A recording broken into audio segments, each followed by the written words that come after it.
de graduation du Centre de formation professionnelle commerciale CFPC. CFPC, la différence partout.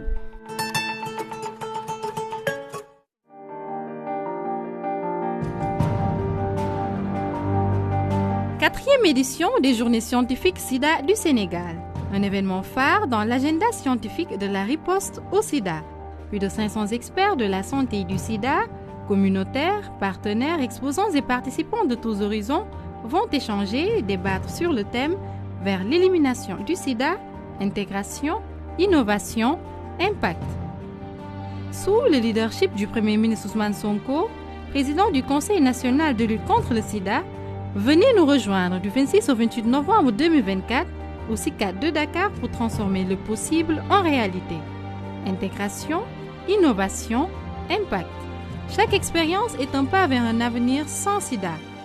Les Journées scientifiques SIDA du Sénégal, un rendez-vous des scientifiques et des partenaires de la riposte au SIDA. Ensemble vers l'élimination du SIDA en 2030.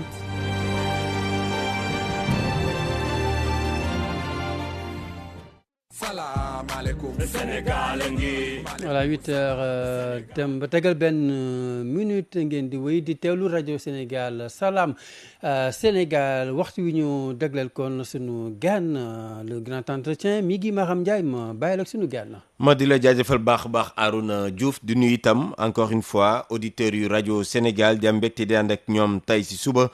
comme ni nga ko waxee depuis sa njëlbeen tey suñu gan di Ayib Daffé bu parti Pastef doon secrétaire général ba doonoon itam mandataire bi si élection yi nga xam ne rek moom la ñu génn niile nekkoon député si biir assemblée nationale Ayib Daffé ñu lay nuyu di bàyyi nga nuyoog auditeur yu rajo Sénégal. waaw mi ngi Mariam fay naa la di nuyu auditeur rajo Sénégal yëpp. alors Ayib waxtaan bi dañ koy door ak li nga xam ni jamono jile moom mooy actualité muy élection yi nga xam ne moom la ñu génn dibeer bile gis nañ ni parti Pastef si xayma war naa egg si téeméer ak fanweer wala fanweer ak benn député en tout cas tey ji la liggéey bi di door fële sa tribunal bu Ndakaaru ngir ñu recenser vote yi alors ban jàngat tey ngeen am si résultat yi nga xam ne am ngeen ko si élection yi lee ndax li ngeen mbébatoon antu na. waaw alhamdulilah rabbil alamin ñoo ngi sant yàlla bu baax parce que lu ñu doon wut mooy vraiment am une majorité qualifiée ak lu ci topp mooy maanaam téeméeru député ak lu ci topp donc minimum daal loolu nañu bëggoon tey ñu am téeméer ak fanweer ak benn wala téeméer ak fanweer mais ñu jàpp ni loolu c'est vraiment résultat boo xam ne kontaan am nañ ci kontaante di ci gërëm en tout cas électeurs sénégalais yëpp nga xam ne jox nañ ñu une confiance donc muy doon une majorité très confortable waaw loolu vraiment quand même lu ñu satisfaire la. Qu'est-ce qui a été déterminant sa gis-gis. waaw choix yi bëri na parce que premier choix bi déjà moo élection yi xam nga législative anticipé la donc délai bi xawoon na gàtt trop donc premier choix bu ñu waroon def mooy ndax dañuy demal suñu bopp. ci turu parti bi wala dañuy demal coalition donc bu ñu xoolee délai yu gàtt yi ak difficulté tam ci coalition ak lu ñu ci daloon ci at yi ginnaaw législative yi passé moo tax ñu décidé woon dem sous la bannière de Pastef beneen bi tamit mooy suñu liste départementale yi malgré délai bu gàtt bi dañu choisir doon def ay investiture à la base nga xam ne candidat yuy jógee à la base dañuy am benn légitimité boo xam ne base bi moo leen di ko jox bu jógee ci kaw rek direction du parti bi moo leen tànn rek parachuté leen noonu donc loolu tamit vraiment jàppale nañu donc fu ñu amoon consensus foofu ñu valider consensus bi foofu nga xam ne nag nit ñi d'accord ñu woon parti bi arbitré mais buñ ko defee tamit gis nañ ni parti bi en tout cas nangu nañu candidat yi nga xam ne moom nañu tànn ñoom ñoo leen tànn la plupart ak ñoo xam ne tamit dañ leen arbitré ñu proposé leen ko. donc loolu tamit doona lu déterminant beneen bi mooy le fait que quand même tête de liste nationale bi nekk président Ousmane Sonko nga xam ne moom vraiment am na benn daraja am na quand même benn aura boo xam ne moom day yombalal liggéey bi parce que fu ngay dem rek moom candidat yu mu présenté nit ñi dañuy am confiance ci candidat yooyu nga xam ne am na ñu bëri ñoo xam ne ñoom dañuy voté mais ngir jëmmu Ousmane Sonko mun nañ sax bañ a xam candidat yi mais comme wóolu nañu Ousmane Sonko rek donc loolu tamit atu la woon ci campagne bi ak campagne ba nga xam ne def nañ ko donc parce que dañu mettre en place un directoire national de campagne ba nga xam ne Fadilou Keita moo ko jiite woon ak Jamila Diallo ak ay responsable yu bëri ak ay alliés ñoo xam ne ci parti bi nañu bokk ak ñoo xam ne ay alliés nañu mettre en place tamit département bu nekk ay comités électoraux ak commune bu nekk ñu mettre en place un comité électoral. et pourtant en face amoon ngeen benn opposition bu unie parce que am na intercoalition diggante ñett daanaka pôle yu gën a mag si opposition bi. waaw bon intercoalition bi man jàppoon naa ni en réalité du woon sax avantage ci ñoom handicap la woon ci ñoom parce que intercoalition bu ñu bëggoon def réaliste lu woon parce que déjà ñoom préparé wuñ ko déjà seen investiture yi gis nañ ni du woon ay investiture yu baax parce que maanaam amuñu woon consensus ou amuñu woon légitimité ñu proposé ñu bëri donc ñu bëri da jàppoon nañu ñoom duñu sonal seen bopp pour dem voter leen donc intercoalition boobu da leen gën a yaakaar naa ni lor que mu dimbali leen parce que du woon lu sincère du woon loo xam ne soo xoolee zone yu bëri département yu bëri intercoalition bi fonctionné wul parce que ku nekk sa bopp nga voter parce que wóolu woo sa morom donc yooyu woon ay alliance de circonstance la woon rek te luñ jàpp mais du woon loo xam ne ñoom seen bopp gëm nañ ko wala loo xam ne benn logique la woon wala amoon na cohérence parce que soo xooloon ñu bëri ñu dem intercoalition ñi dañu ne woon ñoom ci majorité bi nañu bokkoon ba ci élection législative yi ñii nekk ci opposition bi donc alliance yoo xam ne ay alliance contre nature nañ ko gisoon. Ayib Daffé bu ñu delluwaatee ci majorité qualifiée bi nga wax sànq gis nañ ko kóolute total la leen askanu Sénégal jox ndax tey ji yéen a ngi mesurer bu baax bile kóolute yëpp. waaw ñu mesurer nañu vraiment confiance bu ñu Sénégalais yi jox parce que pour ñun depuis le 24 mars 2024 confiance boobu Sénégalais yi jox nañ ko parce que soo ñu jëlee opposant fal ko au premier tour donc en l'occurrence le président Bassirou Diomaye Faye loolu tamit confiance bu rëy la donc pour ñun continuité la d'autant plus que ci diggante bi président de la République ak premier ministre daf nañ ci liggéey bu mucc ayib donc loolu mu gën a renforcer confiance sénégalais ni régime bi lu mu en tout cas lu mu diggee loolu la bëgg a def donc beneen bi mooy référentiel ba nga xam ne présenté nañ ko ci mois de octobre bi ñëpp xam nañ tam ñii xam nañ fu ñu jëm donc du loo xam ne ñi dañuy nekk dans l'aventurisme wala dañu nekk dans ci ay caaxaan wala ci ay tappale donc yaakaar naa ni sénégalais yi ñoom seen choix mooy xool ñoo xam ne xam nañ ni ñii ñoo leen faloon jox leen présidentielle donc duñ joxe bopp root ci lamine donc loolu nañu gis ci élection yi te sanctionné tamit opposition bi parce que opposition bi amul benn cohérence amul benn logique ñoo xam ne tey démb dañu nekkoon ñoom xaajaloo tey ñu ànd tey ñu ànd te ànd bi rek seen intérêt personnel nañu jiital sénégalais yi tamit sanctionné nañu lool donc loolu daal lañu gis ni confiance boobu nag lu ci des ñun ñoo ko war a mériter parce que sénégalais yi lu ñu bëgg stabilité lañu bëgg lu ñu bëgg mooy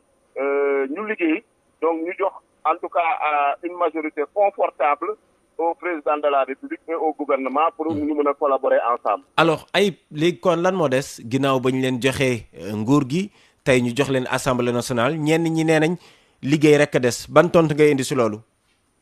waaw non loolu moom jarul ta wax sax xam nga loolu wax ju yàqu la waaw wax ju yàqu la parce que soo dee liggéey rek a des loolu moom jarul ñu koy wax parce que ñun liggéey nañu jiital donc am nañu programme bu leer nañ te programme boobu xam naa ni moom lañu bëgg a dérouler incha allah ci weer yi ak fan yi ak weer yi di ñëw incha allah. alors Ayib Daffé gis nañ ni également wax ji léegi mooy ginnaaw ba ngeen amee lu toll ci téeméer ak fanweeru député ngeen war a dem assemblée nationale njiit la également jamono ji mooy actualité kan moo war a jiite li nga xam ne moom mooy seen assemblée boobule yow sa gis-gis est-ce que jàpp nga ni Ousmane Sonko war naa mun a toog biir assemblée nationale wala primature lan ngay tontu si ñi nga xam ne dañ ni dafa war a jóge primature ñëw assemblée. waaw loolu ñu koy agité ñoom du seen débat am na loo xam ne ñun suñu parti la concerné parce que parti bi moo présenté liste moo dem sous sa propre bannière Sénégal yi jox ko majorité donc nañu bàyyi parti bi moom ñu waxtaan seen biir ba yaakaar naa ni lu ñuy décidé ñu décidé ko donc ñun waruñ ñu jiitu en tout cas si ñun suñu décision ñu war a tànn donc loolu je pense que tamit président de la république moom tamit dina ci am kàddu mais loolu jarul ñu si anticiper suñ si yeggee décision yi ñu war a jël dañ ko jël mais lan nga jàpp ni lan mooy njëriñu Ousmane Sonko si wetu Bassirou Diomaye Diakhar Faye su nekkee primature lan mooy njëriñam foofu waaw mais njëriñ bi leer na parce que président Ousmane Sonko liggéey bu mu tàmbale depuis 8 mois maanaam ba tey conduire gouvernement bi réforme yu mu jot a engagé référentiel bu mu piloté donc loolu yëpp ay résultats yu tangible la. voilà waaw donc Ayib dafay beneen laaj bi ba tey si li nga xam ni moom mooy kàddu googu nga yëkkati Ousmane Sonko biir primature est-ce que yow mi nga xam ni am nga tey ji sa ñaareelu expérience ngay dugg nii biir assemblée nationale est-ce que jiite assemblée nationale intéressé na la. bon man moom militant laa donc député laa tamit yaakaar naa ne lépp lu nga xam ne parti bi décidé na ko ñun dañ ciy sukkandiku rek donc amuñu lu ñuy bëgg amuñu lu ñuy bañ mais on est au service du parti on est au service du Sénégal. profilu président assemblée nationale soo ko doon def tey jii lan la war a doon assemblée bii mooy assemblée bu sénégalais yi bëgg ban profil moo ko war a mën a jiite. yaakaar naa ni député Pastef ñu tànn. xam naa ni ñu si am profil bi bëri nañu donc du ma lim mais quand même député yi ñu tànn doon na ay député yoo xam ne am nañu compétence am nañu légitimité bëgg nañ seen réew seen loxo set na donc loolu yëpp ay critères yoo xam ne mun nañ ko jiital ci profilu tànn président assemblée nationale mais yaakaar naa ni si en tout cas majorité bi am tànn président assemblée nationale ci téeméer ak fanweeru député yaakaar naa ne du lu extraordinaire si biir parti Pastef. ci tànneef boobu sax Ayib dafay gis nañ ni ay li nga xam te ne doon nañ ko reprocher en tout cas législature yële ñu weesu ay député yoo xam te ne dañ fi nekkal ay nit ak seen majorité bi ndax mën nañ jàpp ne en tout cas époque boobu jeex na kenn dootu fi nekk député parti wala député nit waaye député du peuple la. waaw yaakaar naa ne ñun si wàllum député quand même am nañ ci référence parce que yàlla daf ñu mayoon de 2017 à 2022 Ousmane Sonko nekk député à l'Assemblée nationale mu wone une rupture par rapport ak député yi ñu doon xam donc yaakaar naa ni député Pastef yëpp tey war nañu mun a am royukaay war nañu mun a am référence à travers la législature de Ousmane Sonko donc nga xam ne day ñu doon ay député yoo xam ne intérêt peuple bi moo leen di tax a jóg seen intérêt tamit gox yu leen yónni moo leen di tax a jóg di défendre seeni position di ko voter ay loi suñu naree proposer ay loi tamit ñu proposer ay loi et di contrôler l'action du gouvernement ak évaluer politique publique yi fa nañuy xaaree député yi vraiment ñu sentir leen en tout cas ci fonctionnement institution yi ñu sentir leen askan wi sentir leen suñu amee ay problème suñu dégloo waa assemblée nationale ñu xam ne assemblée nationale moo ngi porter seen doléance moo ngi porter seen revendication te tamit ñoo ngi wut ay solutions en travaillant avec le gouvernement parce que loolu tamit mooy kii bi parce que tey majorité bu nekk ci gouvernement bi moom ngay retrouver à l'Assemblée nationale day am na benn concordance de majorité donc lu des mooy jàppale gouvernement bi dans la mise en œuvre du projet à travers compétence yoo xam ne jox nañ ko Assemblée nationale parce que suñu nee réforme am na ay réforme yoo xam ne faw mu jaar Assemblée nationale tey soo nee réforme de la justice faw mu jaar Assemblée nationale parce que mun na jar ñu réviser constitution bi dinañ réviser ay loi donc soo nee également tey budget day jaar Assemblée nationale donc ak yeneen yoo xam ne tey Assemblée nationale war na mun a jouer rôle am surtout fu ñu koy gën a xaaree mooy initiative législative moom muy proposer ay loi boppam loi yu ñu koy indil tamit mu saytu ko su mu nee def ay amendement mu def ci ay amendement mais tout le temps en accord avec le gouvernement mais également contrôle action gouvernementale foofu tam xaar nañ fa Assemblée nationale bu baax parce que loolu xawoon na manqué ñun ñi nekkoon dans l'opposition ci législature bee passé jéemoon nañ ko mais souvent dañ di doon bloqué parce que à travers le bureau wala à travers le président de l'Assemblée nationale ñoo xam ne seen prérogative dañ doon bloqué initiative député yi mais tey lu mel ni ay questions écrites yi député yi di jël initiative comme ni ñu ko doon dafee ñun suñu législature bi passé parce que y a jamais eu autant de questions écrites yu ñu bind adressé ko woon gouvernement bi donc loolu yaakaar naa ni kii bu baax la dynamique bu baax la question orale yi mooy le fait que ak question d'actualité gouvernement di ñëw régulièrement selon benn période boo xam ne dañ koy convenir ñu ne chaque mois gouvernement bi day ñëw député yi daf ay séances journalistes yi ñëw ñu retransmettre ko en direct muy am ay débats yoo xam ne c'est sur les politiques publiques parce que Sénégal yi loolu la ñu bëgg donc débats yi waruñu des rek yéen médias yi ngeen ñu invité ay débats kii mais dafa war a am lieu à l'Assemblée nationale entre le gouvernement et les députés. Donc rupture au sens propre du terme ngeen bëgg a indi à l'Assemblée. Non, tout à fait rupture au sens vraiment parce que moom nañu jaay Sénégalais yi je pense que président Ousmane Sonko à travers sa campagne vraiment wax na ci lu bëri ci assemblée nationale bu ñuy xaaruñu assemblée nationale boo xam ne day nekk benn annexe parti au pouvoir xaaruñu assemblée nationale boo xam ne dañuy ñëw nekk foofu di tàccu rek lu ñuy xaar mooy assemblée nationale boo xam ne tey projet bi mu nga xam ne moom le président Bassirou Diomaye Faye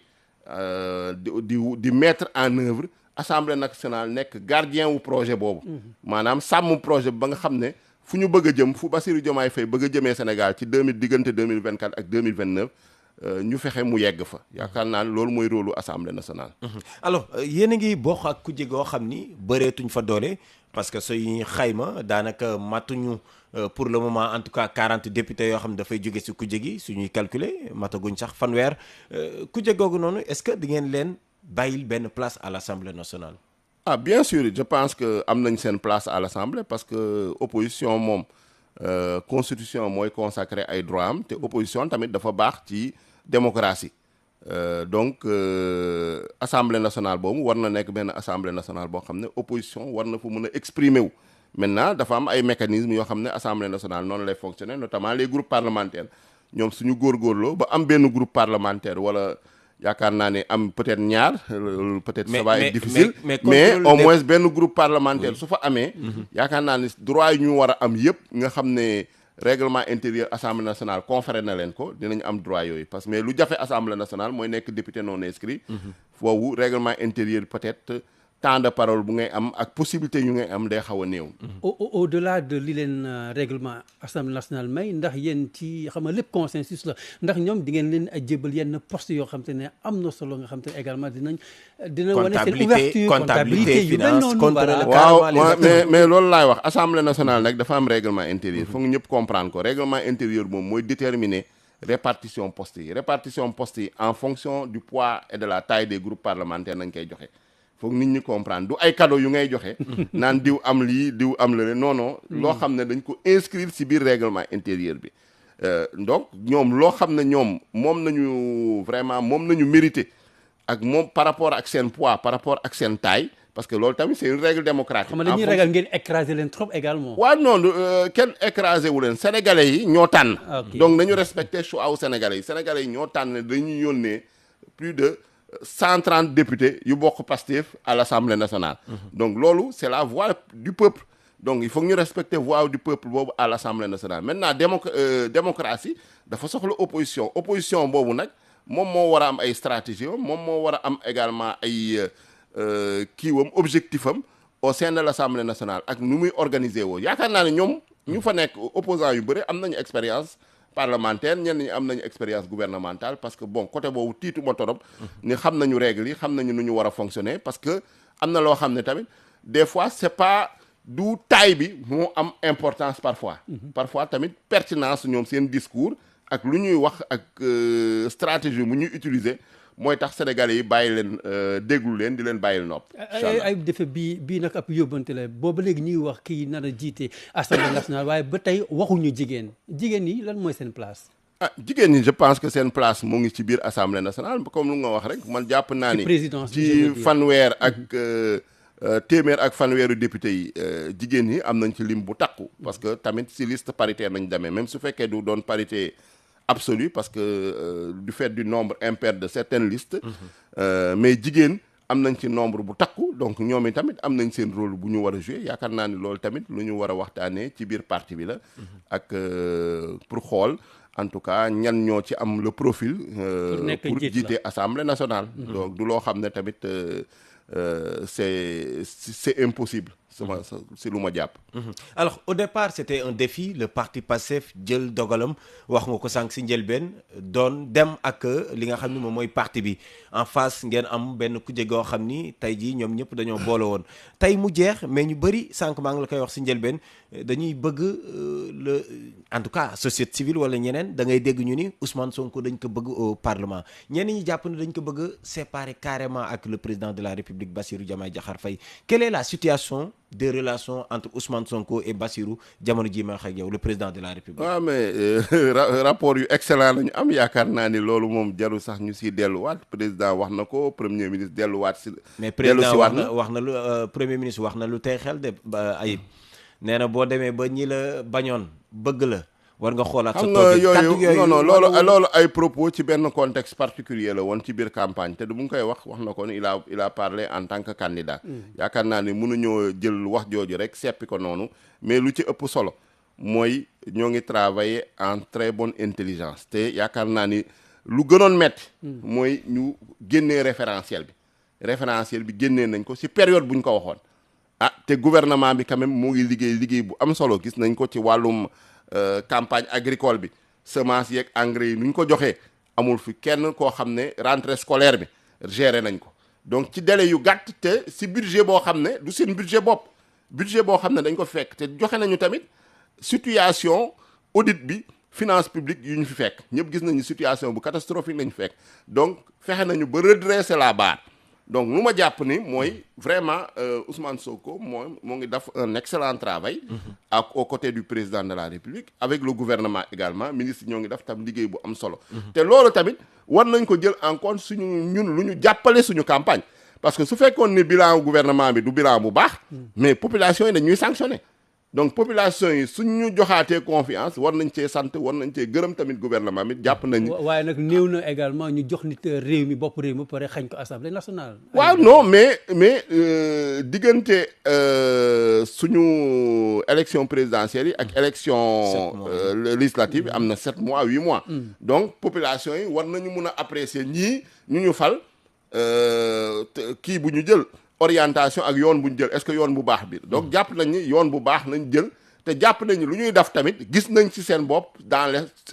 sur l'essentiel ci lu ci ëpp donc jàpp nañ ni gouvernement bi am na bilan bu baax te loolu tamit bokk na ci atu yu nga xam ne permettre nañu ñu am résultat boobu donc aussi bien président de la République am nañ ci satisfaction ci moom soo xool opinion bi que le premier ministre et son gouvernement donc loolu ay atu la certainement am ngeen ay défis yoo leen war a relever bu ci njëkk bi mooy marathon budgétaire bi balaa le 31 décembre mais bu dul loolu yan tey ji défi ngeen bëgg a relever très rapidement cette assemblée là 15e législature bi bien sûr en collaboration avec le pouvoir. waaw non défi yi moom bëri na mais bu ci gën a jàmp wax nga ko mooy budget bi parce que budget normalement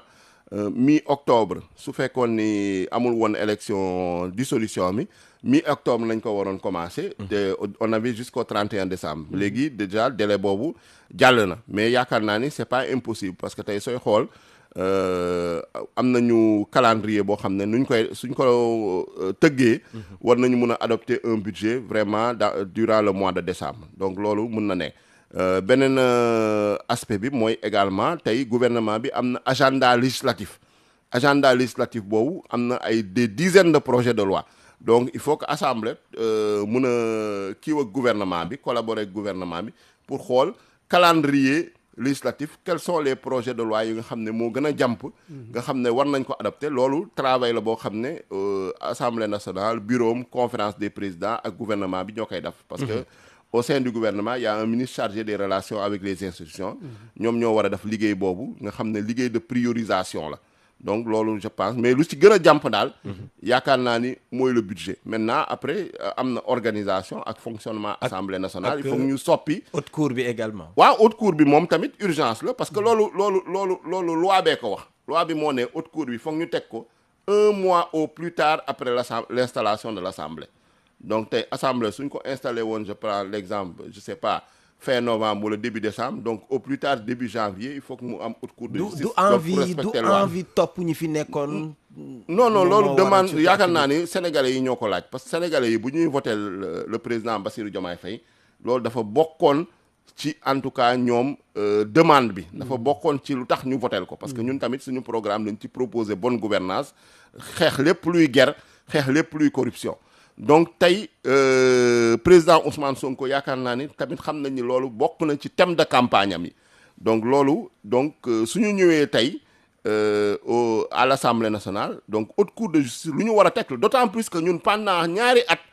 xeex nañ ko def nañu ay résolution bind nañu magistrats yi pour ne Assemblée nationale dafa nekk en faute ba léegi tegagul haute cour de justice donc sénégalais yi du ñu comprendre ñun ñu bañ ko teg d'autant plus que loi bi moo ñu ko imposer du suñu bëgg-bëgg du loo xam ne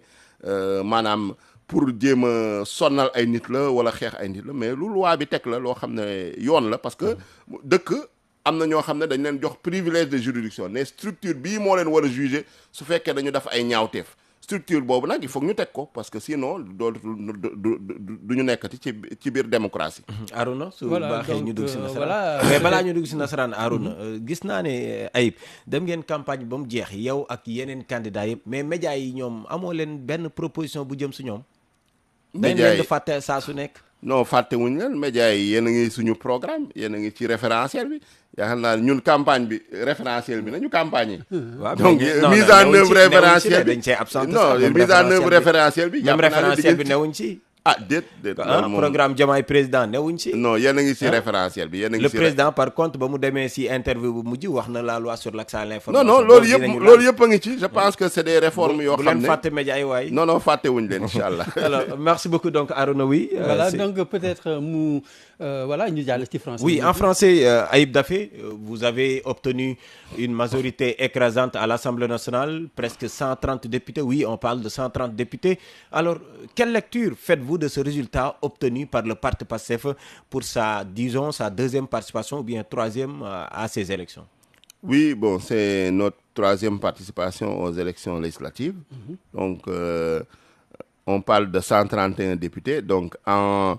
2017, on n'avait eu qu'un seul député, en l'occurrence Ousmane Sonko. En 2022, nous avons amélioré nos scores. Bon, là, nous étions dans une intercoalition. Bon, on peut dire entre 53 et 80 députés, selon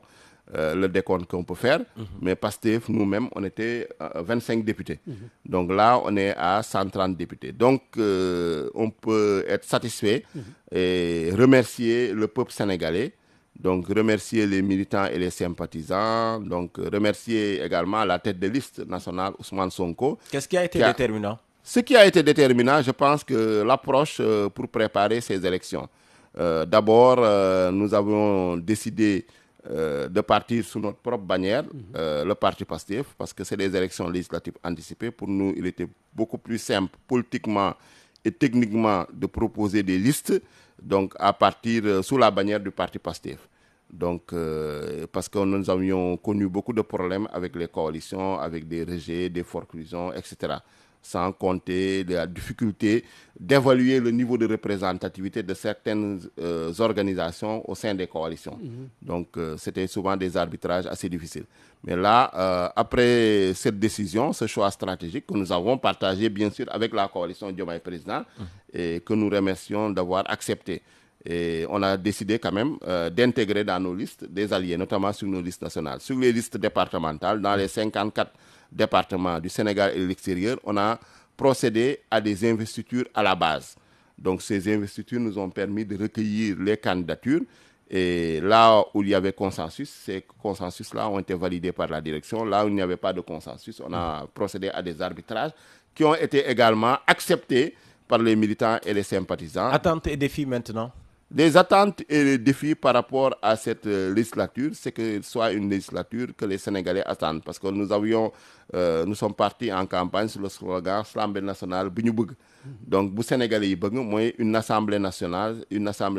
vraiment qui soit à la hauteur de ses missions. C'est-à-dire d'abord voter les lois, voter de bonnes lois, et en initier, prendre des initiatives, de faire des propositions de loi, contrôler l'action du gouvernement, que ce soit un contrôle vraiment de qualité, un contrôle qui permette d'améliorer la mise en œuvre des politiques publiques et ensuite l'évaluation des politiques publiques. Là, c'est un autre défi, parce que c'est une des